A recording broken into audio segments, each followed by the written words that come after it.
नाज़रीन इकराम अस्सलाम वालेकुम वरहमतुल्लाहि वबरकातुह। एक सवाल ये आया कि अगर कुर्बानी बड़े जानवर में चंद शुरका शिरकत में कर रहे हैं और उनमें से कोई एक इंसान ऐसा है कि उसकी जो कमाई है वो हराम की कमाई है, सूद की, ब्याज की, या इसी तरीके से कोई नाजायज़ काम करता है कि जो उसने हराम कमाई कमा रखी है, तो अब अगर वो अपना हराम पैसा इस कुर्बानी में लगाए, यानी हराम पैसे से कुर्बानी करे, और साथ ही साथ वो चंद लोग जो हलाल पैसे से अपनी कुर्बानी कर रहे हैं उस जानवर में ये भी शरीक हो जाए, क्या इस सूरत में इसकी कुर्बानी होगी? इसी तरीके से क्या इसके इस हराम कमाई की वजह से उनकी बाकी जो लोग जो इसके पार्टनर हैं, शुरका हैं, शिरकत में कुर्बानी कर रहे हैं, क्या उनकी कुर्बानी होगी?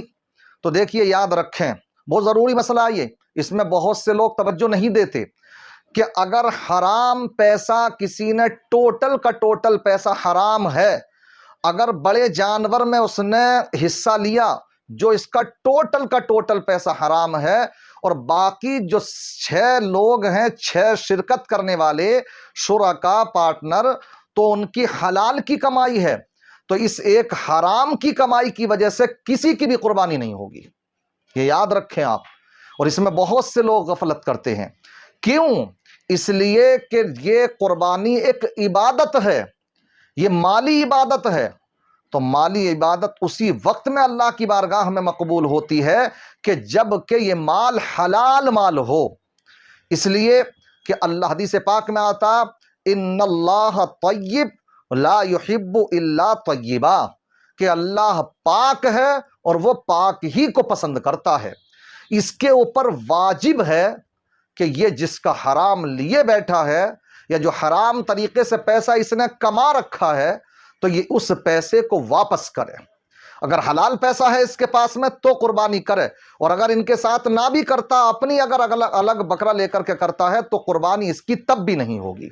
क्यों? इसलिए कि अल्लाह ने रिस्क हलाल कमाने का हुक्म तो नबियों को भी अता फरमाया, या अय्युहर रसूल कुलू मिन तय्यिबाति मा रज़क़नाकुम। अल्लाह फरमाता है, रसूलों की जमात, तुम अच्छा खाओ।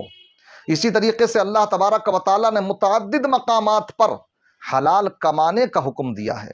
इसलिए हराम पैसे से कोई ज़कात अदा करे, उसकी ज़कात अदा नहीं होती। अगर कोई कुर्बानी करे तो उसकी कुर्बानी नहीं। और ये हराम कमाई से कुर्बानी करने वाला अगर बड़े जानवर में हिस्सा ले ले तो उन तमाम की कुर्बानियाँ भी सबकी चौपट हो जाती हैं इसकी बुनियाद पर।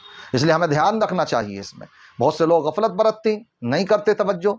इसलिए ये काम बहुत तेजी के साथ चल रहा है मुसलमानों में। जिसे देखो तो सूद का काम करता नजर आता है। बड़े बड़े अच्छे लोग, कभी बैठना होता कई मुआशरे के मुअज़्ज़ज़ लोगों के साथ जो कि अपने इस मुआशरे पर नजर रखते हैं, तो जब वो बातें बतलाते हैं कि फला भी कर रहा है सूद का काम, फला भी सूद का काम कर रहा है, तो बड़ी हैरत होती है। क्या हो गया आखिर मुसलमानों को? मुसलमानों का तो ये तरीका कभी नहीं रहा कि वो हराम ही के पीछे पड़े। कितने लोग हराम तरीके से कमाते। अरे अल्लाह तबारक व तआला ही का ये फरमान है, अल्लाह ने हलाल में बरकत रखी है, हराम में बरकत नहीं रखी है। फिर आखिर क्यों मुसलमान हराम की तरफ भाग रहा है? साथ ही साथ इसमें यह भी मसला समझते चलें, मसला यह है कि ये कुर्बानी इबादत है, और इबादत का हक सिर्फ और सिर्फ ईमान वालों को है। यह भी मसला मुझसे पूछा गया, कई लोगों ने राब्ता किया। अभी हमारे बहुत से जो ऑडियंस है उन्होंने पूछा था कि अगर कोई बदअकीदा कुर्बानी में शिरकत कर ले, और बाकी सब लोग 6 लोग सुन्नी हैं, सुन्नी सहीहुल अकीदा मुसलमान हैं, और एक कोई गुस्ताखे रसूल हो, बदअकीदा इंसान हो, जिसके कि अकायद कुफरिया हैं, अकायद मुर्तद्दा हैं, उसके अकायद हद इर्तिदाद को पहुंच चुके हैं, कुफरिया अकायद, गुस्ताखाना अकायद है, और वो गुस्ताखे रसूल है, गुस्ताखे अल्लाह है। अगर कोई ऐसा इंसान भी इन 6-7 पार्टनरों में एक भी अगर शरीक हो जाए, तो कुर्बानी इनमें भी किसी की नहीं होती है। मगर इन बातों को बयान किया जाए तो बहुत से लोग के लड़ाने की बातें कर रहे हैं। अरे हम लड़ाने की बातें नहीं करते, हम अपना फरीजा अदा कर रहे हैं। समझाने की जिम्मेदारी हमारी है, समझने की जिम्मेदारी आपकी है। और गहराई में अगर समझना चाहते हैं इन बातों को, आप वैसे समझ सकते हो। बस सिर्फ इस वक्त हुक्म बयान कर रहा हूं कि इन बातों को ध्यान रखें, कहीं ऐसा ना हो आप इसी खुशफहमी में हो कि हमारी तो कुर्बानी हो चुकी, لیکن اس صورت میں بھی قربانی کسی کی نہیں ہوگی۔ بڑی احتیاط برتنے کی ضرورت ہے۔ جو پارٹنرشپ میں قربانی کرتے ہیں 7 پارٹنر بن کر کے 7 شرکا، اس میں سب کو اچھے سے دیکھنے کی ضرورت ہے، اور ساتھ ہی ساتھ میں یہ بھی ضروری ہے اگر کوئی ان 7 لوگوں میں سے ایک محض گوشت حاصل کرنے کی نیت کر لے، اسے کوئی مطلب نہیں ہے تمہارے اس سے کہ قربانی بھی کرنی ہے، بس یہ ہے کہ بھائی گوشت مل جائے گا، کھا لیں گے پی لیں گے، مقصد صرف گوشت ہے، تو بھی قربانی کسی کی نہیں ہوگی۔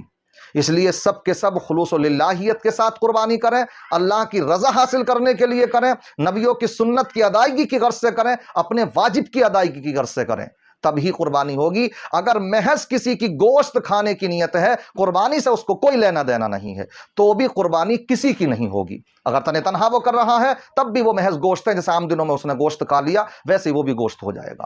ان باتوں کو سمجھنے کی ضرورت ہے۔ یہ چند باتیں میں نے آپ کے سامنے رکھی کیونکہ اب قربانی کا وقت قریب ہے۔ ان مسائلوں کو سمجھیں اور ان پر توجہ دیں، احتیاط برتیں، اور بہت آپ خود سمجھ سکتے ہیں کہ عبادت کوئی آپ جیسے چاہیں کر لیں، نہیں، جو شریعت کا مطالبہ ہے اسی انداز میں آپ کریں گے تبھی اللہ کی بارگاہ میں یہ مقبول ہوگی۔ اللہ کی بارگاہ میں دعا ہے اللہ تعالیٰ مجھے آپ کو ان باتوں کو سمجھنے کی توفیق رفیق عطا فرمائے، سمجھ کر عمل پیرا ہونے کی توفیق رفیق عطا فرمائے۔ آپ حضرات سے گزارش ہے کہ آپ ان باتوں کو اگر سمجھتے ہیں، ضروری باتیں ہیں یہ، اور ہو سکتا ہے کہ آپ کی ان باتوں کو، ہماری ان باتوں کو دوسروں تک اگر پہنچا دیا جائے تو کسی کی قربانی برباد ہونے سے بچ جائے، تو آپ اس ویڈیو کو شیئر کیجئے، لائک کیجئے۔ اللہ سب کے اوپر اپنا رحم و کرم فرمائے۔ السلام علیکم ورحمۃ اللہ وبرکاتہ۔